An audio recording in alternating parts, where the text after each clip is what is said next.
Welcome to another edition of the Kids on the Pitch podcast. This is John Krysinsky, Pittsburgh Soccer Now. Happy to be back.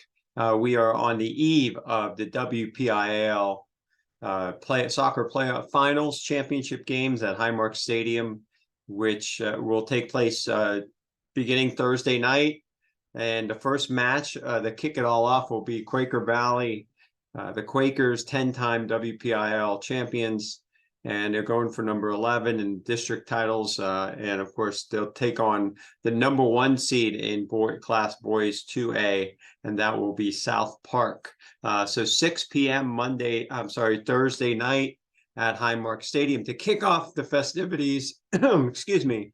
There'll be the usual schedule. There's been no changes really in terms of the format that's been done in recent years at Highmark Stadium for the WPIAL boys and girls high school finals. Been a great playoffs. It's really been exciting. There's been so many great storylines and great play and great team performances across the board. Lots of inspiring stories, if you will, and this is going to be a very interesting weekend. I think it should be a lot of fun. And like I said, we're going to start with Quaker Valley versus South Park, 6 p.m. Thursday night. Then we go Thursday at 8 p.m. It will be the girls 4A North Allegheny taking on Fox Chapel. That should be really good. A third time around for both of those clubs, schools. To face each other, their section rivals. North Allegheny going for its 4th title in 5 years, and prior to that, they had never won a WPIAL title. So very interesting. Fox Chapel girls go way back. Their last title was in 2015. I'm sorry,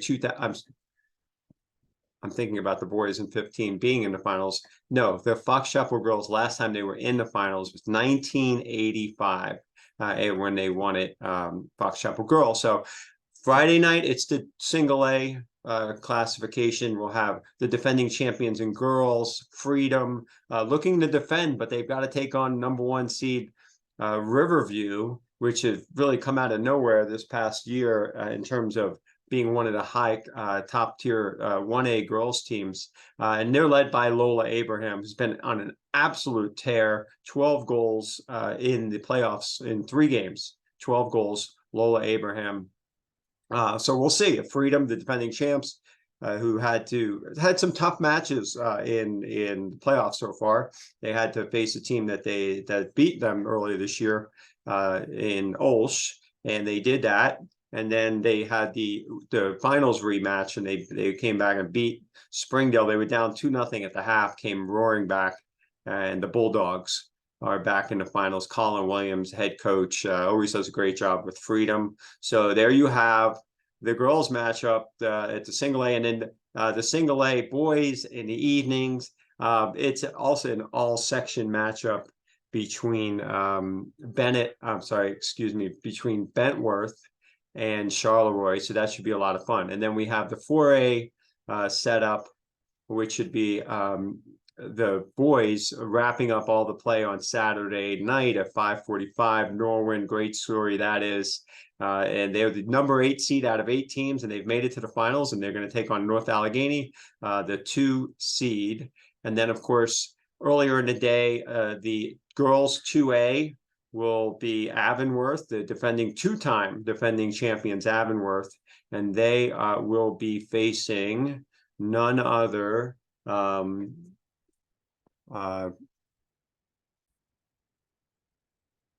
Shadyside Academy. Sorry about that, of course. And then the 3A girls final, first time since 2016, we are not seeing Mars in the girls 3A, but it will be Moon. Is back, and they're the defending champs in 3A. They've won 2 straight WPIAL titles. They've won their first one in this run as Class A, and then last year they came down to 3A and won. But they will be taking on the only team that's beaten them in the past couple of years, and that's South Bayette, their section rival. So that should be a lot of fun. And then, of course, the boys 3A final will feature Hampton. They won it 2 years ago. and they are a team that it looks very good. And then, of course, another South Fayette appearance. So the South Fayette boys are a remarkable run, and they are in the final.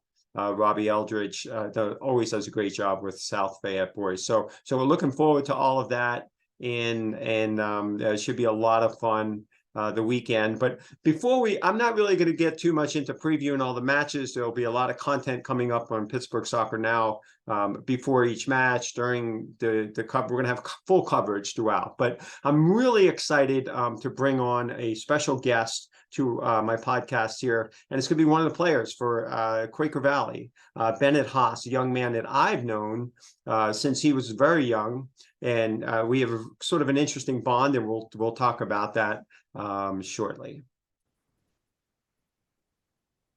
Hi, this is back John Krysinsky back here with Bennett Haas. Bennett, Quaker Valley boys program, obviously synonymous with success in the WPIAL. But Bennett, you are a senior. You've been part of this program. You've been part of really Quaker Valley soccer your whole life, and so to get to this point and to be playing in the finals at Highmark Stadium, just take us through the emotion of what it feels like, you and your teammates and your coaches and the school. What's it feel like? I mean, it's an honor. It's a pleasure. We have a very prestigious program at Quaker Valley, and I grew up watching teams play at Highmark. I watched my team. Our team played there 2 years ago. We weren't there last year, and I think we knew we could have been there. So, I mean, job's not done yet, but we're happy to be here. Yeah. So for you, your development as a player, obviously this year you've been scoring a lot of goals. I think you're up to 13 if you include the playoffs, or maybe even 14. I'm not sure, but it's hard to keep track. You guys are scoring a lot of goals. But yeah, just in terms of your development as a player and to get to this point, what have been some of the big things for you as you've progressed and to got to this point as a senior? I think a lot of it has come down to just knowledge of the game and being able to have situational awareness of where I can be in certain scenarios. And I mean, I think as I've gotten to mesh with my team more and more, I've gone to read where they're going to pass the ball, where their next move's going to be, and to follow up their shots when I can anticipate their shot. And I think I'm just continuing to work better with my team, and it's coming together at the right time. It really is. And this season, you began the season playing in the East-West Classic, which Quaker Valley plays every year. And you go play teams from the other side of the state, that sort of thing, to sort of test. And you play a good non-section schedule too. Those first two games you lost. And, I always look at that and I say, Quaker Valley, they always go out. They like to play the really good teams. Did that really help your team refocus, especially once section play started, and playing those tough non-section games? Does that really help down the road come playoff time, things like that? Yeah, I mean, we had a good preseason and we were feeling good, and that the East-West Classic was a little bit of a kick in the teeth, a little bit of a wake-up call for us. I think that's what we needed. I think it was a realization that there are teams that can beat us whenever we're not at our best. We need to hold each other accountable and just play clean and good soccer. And your coach, JJ Vecchio, he's been there pretty much, I get 3 years, maybe 4, but most of your time there. I know there's always that heavy rotation of forwards and just looking to play forward and have an attack minded. What's it like playing under him and in this system at Quaker Valley? Yeah, JJ started his tenure whenever I also started my career as a high school player. So we kind of have gotten to our positions or learned what we're doing at the same time. I think he's close to our class because of the connection with the timing. But yeah, JJ does a lot for the program. I mean, puts a lot of effort forth, and every practice he has a plan, and we're just going out there to execute the game plan, and he's doing a great job for us, and we appreciate it, and we're going to continue to go with that game plan. So you play Shadyside Academy, and there's been this history in recent years of Quaker Valley Shadyside games that have just been legendary, really. And I take a look at this, and our reporter there, Matthew, is giving me updates, and I'm like, here we go. It's like 2-1 nothing, 1-1, 2-1, 2-2. I mean, it was just back and forth. I mean, that must have been a fun game to play in. Yeah, those are the games you're looking to play in WPIAL playoffs. I mean, that's what WPIAL playoffs are, or what it is. We got the goal off right away, and then they answered, and then goal again. They answered. So I mean, they kept us on our toes. It was a kind of a game we needed to get ready for this final and the rest of the playoffs, for state playoffs. We haven't had a game like that this year, where we're down, then where we have to persevere, get another goal, and then keep the lead at the end. I think we showed that we can play just clean soccer at the end and smart soccer. And that's what we did. Yeah, Coach Vecchio talked about he did have to make some changes at the half, and that helped. Can you elaborate a little bit on that in terms of, was there some tactical adjustments, or was it more, just step up certain things in terms of effort? What was really addressed there?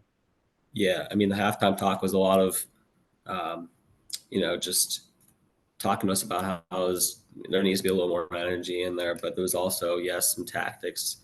We rearranged the forwards a little bit, and that helped create some gaps and a little more explosiveness in the offense, and that's part of why we got the job done.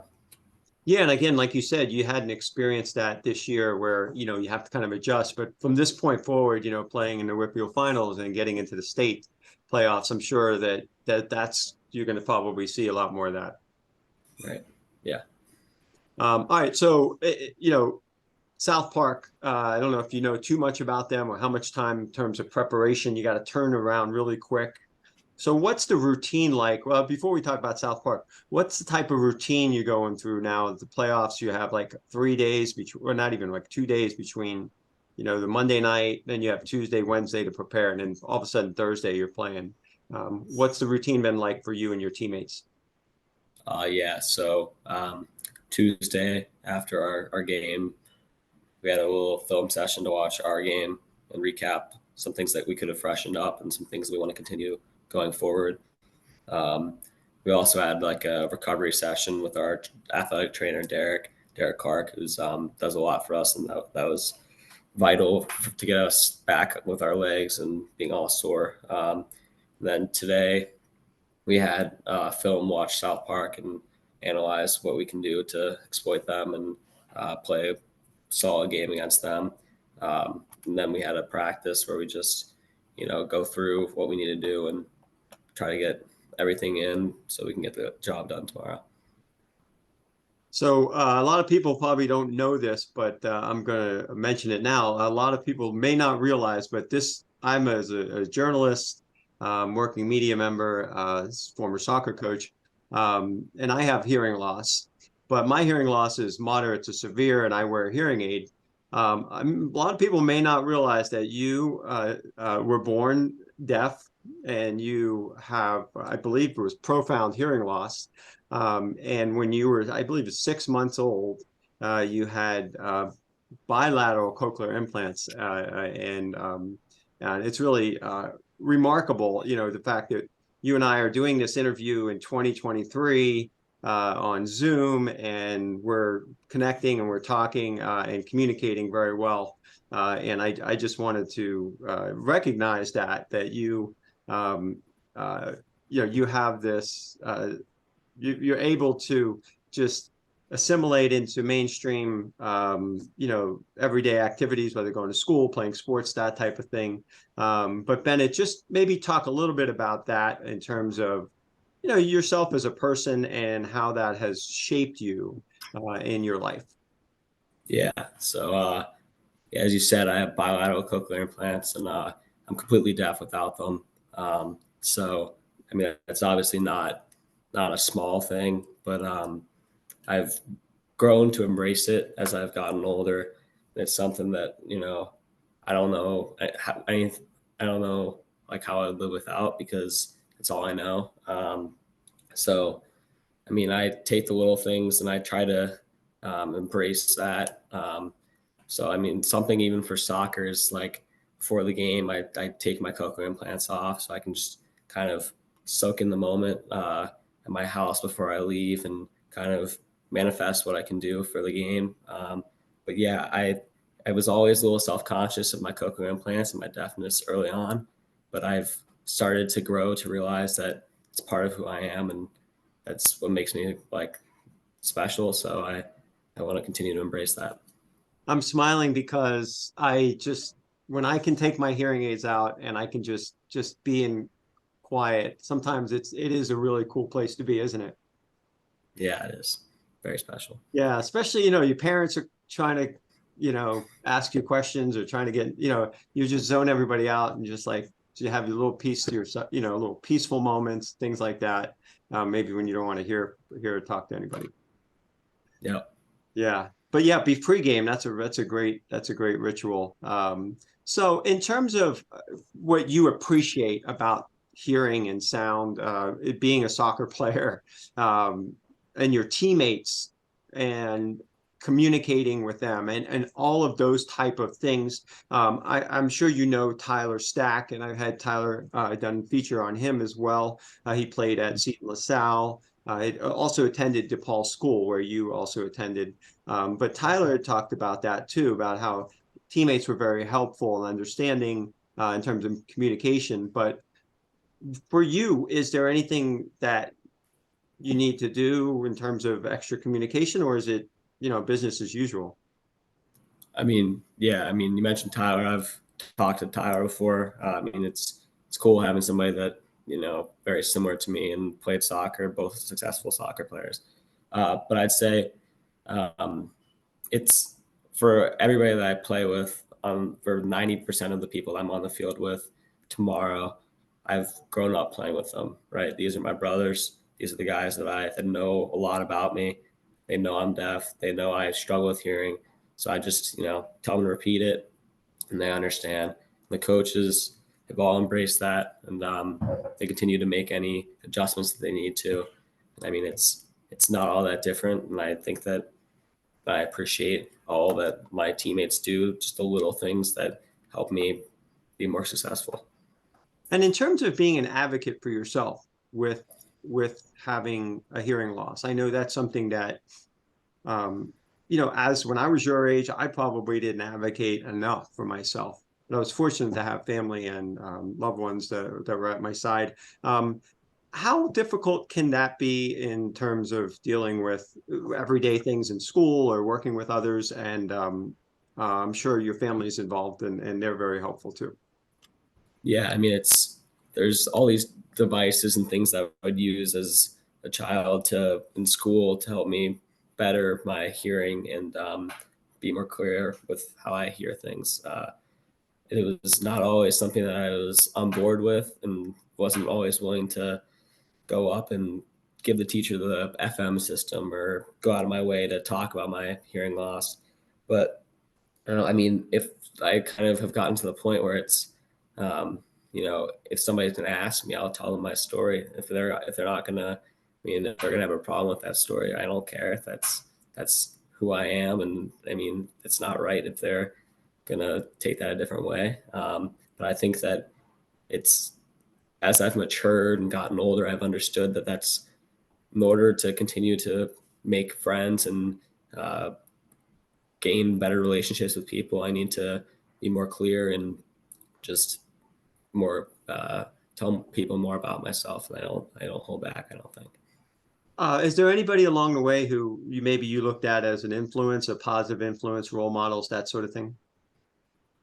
I mean, just in any And day, or obviously, anyone who you've come across who is also deaf or hard of hearing, but also just in general, whether it's you have soccer hero, and people like that, mentors, things of that nature.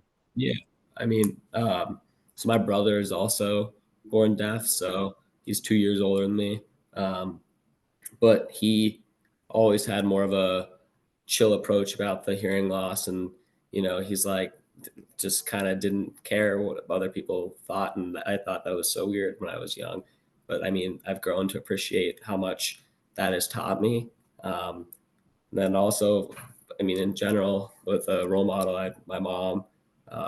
My mom works so hard for things that she's passionate about, and making the world a better place in whatever way she can, and certain things that she feels passionate about. And I think that's something to live by and continue to strive for.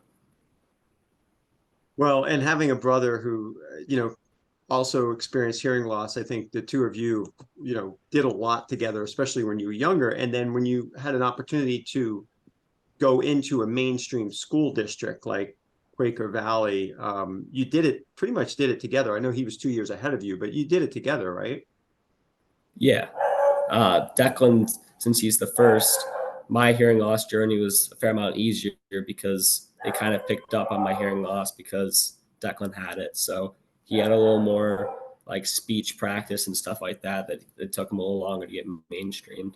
But yeah, Declan and I grew up together and we're always by each other's side, and I knew I could count on him.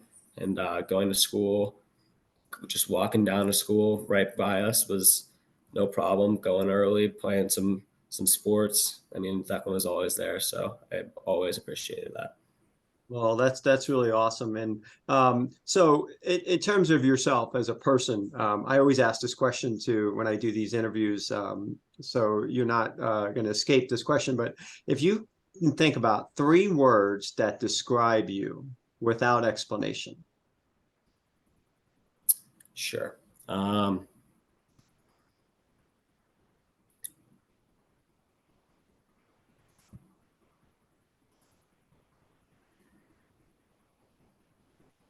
I go competitive, selfless, and I would say um, driven. Yeah. Competitive, selfless, and driven. I like that. Very good. I was going to call you Declan. Bennett, you probably get that all the time too, right? Yeah. No, but honestly, it's really great to see you grow and mature and become, having an opportunity to have this type of success and to be in the WPIAL Soccer Finals. That is just like icing on the cake, and to be part of a Quaker Valley program. I did want to mention, I did want to ask you about Quaker Valley, and I know this past year, I haven't really had a chance to talk to JJ about this, but I'm sure the impact that Gene Klein had on the community there in that program. I know you didn't play for him, but his influence is definitely strong with the Quaker Valley program, and he passed away this year. And Gene was, to me, was a wonderful friend and a mentor, and someone who really appreciated all the little things about growing the game of soccer in our area. But with the Quaker Valley program, what kind of influence did he have with all the young players that are even there now? Yeah, I mean, as you said, I never got to play for Gene, but or Coach Klein, I should say. But I got to go to his. He hosted a camp when I was younger, and I vividly remember looking up and being like, "That guy knows what he's doing. He's making an impact." But yeah, I think when you think WPIAL soccer, I think a lot of people think Quaker Valley soccer. That's involved. And that's because of Gene Klein. Yeah. Quaker Valley soccer is not what it is if it isn't for Gene.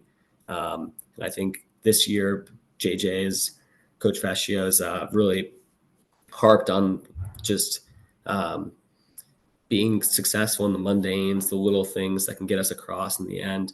I think and he always talked about how Coach Klein would focus on simple things like, running up the hill. We have a hill by our field that we just would run up. It gets both exercise, but you also, you're with your boys. It's, you run up that hill, you try to beat the guy next to you. You encourage everybody. I mean, Quaker Valley soccer is a brotherhood, and it is what it is because of Coach Klein and his efforts, and his constant, his pride in his work. And that's what we try to take into every game and continue his legacy. Well, and that's a great legacy, and it's going to carry on for a long time because of of the work he put in, and obviously the impact that he had on so many young people and people in the community where you live, where you live and you go to school. So, but yeah, Bennett, again, I appreciate your time tonight. I know you have a big game tomorrow. We'll be seeing you out at Highmark Stadium. But I do really enjoyed having an opportunity to talk to you. I haven't really talked to you in many years, and I think it's you probably don't even remember me. I don't expect you to remember me, but our paths did cross when you were a young student at DePaul School, and I have to say, as person to person, I'm proud of you, proud of your accomplishments, and good luck tomorrow night against South Park. That should be a great game, regardless. I think a lot of us are really looking forward to that matchup. Thank you. Thank you so much for having me. All right, take care. All right. Bye-bye. All right, so that was Bennett Haas. Really composed young man, mature and beyond his years, and he's obviously experienced, something that has helped make him who he is today. But again, any interaction you have with Bennett or his brother Declan, as he talked about, oftentimes you may not even realize that both Bennett and Declan have hearing loss. So they wouldn't want it any other way. I'm sure that they want to be just like everybody else in terms of playing sports or going to school and chasing future goals and dreams. And so, this is one of those things that it makes what we do in terms of covering high school sports, covering the WPIAL Soccer Finals. Winning and losing is very, very important. But to me, the moments that a lot of these young people will experience to take part in this, to compete, and there's a lot of great stories, human interest stories that we'll see over the course of the next 3 days at Highmark Stadium coming up, and so many. You have eight classifications. You have 16 teams. You have hundreds of players that will converge on the Highmark Stadium, but also throughout the year when we cover the high school game. There's just so many wonderful stories and young people. And so Bennett's a great example, someone that has inspired his teammates, I'm sure, and he inspires those around him. And we appreciate, I think, again, having him on this podcast. It's quite a victory, really, if you think about the fact that he was born deaf and he is speaking wonderfully, and he can communicate and hear thanks to the cochlear implants and the rehabilitation and a lot of the work that he put in over the years. So, all right, so that wraps up this real quick podcast as we are on the eve of the WPIAL high school boys and girls soccer finals. So look forward to seeing everybody at Highmark Stadium this weekend. And again, thank you for listening. This has been the Kids on the Pitch podcast of Pittsburgh Soccer Now, and I'm John Krysinsky, managing editor of Pittsburgh Soccer Now. So look forward to seeing our coverage all weekend. You will see me Thursday night for the 6 p.m. Quaker Valley South Park game. Mark Goodman, our soccer rabbi, will be covering the 8 p.m. kickoff girls 4A, Class 4A girls final between North Allegheny and Fox Chapel. So that's where it gets started, and we'll have a lot more to come. Stay with us all weekend long.